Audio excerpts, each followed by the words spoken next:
Ведаеце, я вельмі часта чапляюся да сучаснага гістарычнага кіно ці фэнтэзі за тое, што там ёсць нейкія недакладнасці. Але галоўная праблема сучаснага кіно яна не ў тым, што яно гістарычна недакладнае. Увогуле гэта нармальна, калі працы мастацтва яны адыходзяць ад нейкай рэчаіснасці.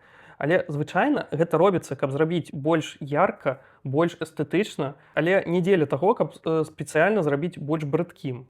Бо вы можаце зрабіць недакладна, але вы можаце зрабіць пры гэтым прыгожа проста. І звычайна дзеля гэтага вы і адыходзіце ад рэчаіснасці, каб зрабіць яе больш яркай, больш прываблівай. Вельмі шмат фільмаў яны адыходзяць ад рэчаіснасці, і ў іх атрымліваецца вельмі добрыя выявы з гэтага фільму. Так? Гэта, напрыклад, «Экскалібур» 80-х гадоў, гэта «Тітус» 99-го года, гэта «Троя» вядомая вельмі з Брэдам Пітам, нават «Айвенга» 50-х гадоў. Усе яны адыходзяць ад рэчаіснасці, але яны вам даюць такую смачную карцінку, што гэта прыгожа глядзець проста, ведаеце, гэта вартае таго было.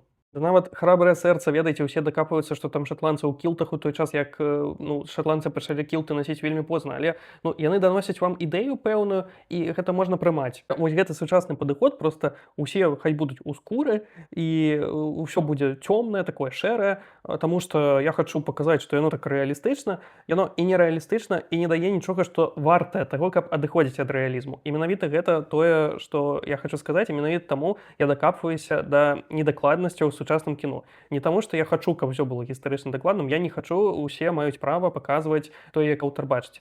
Я хачу, каб было прыгожа. І мне зараз не прыгожа.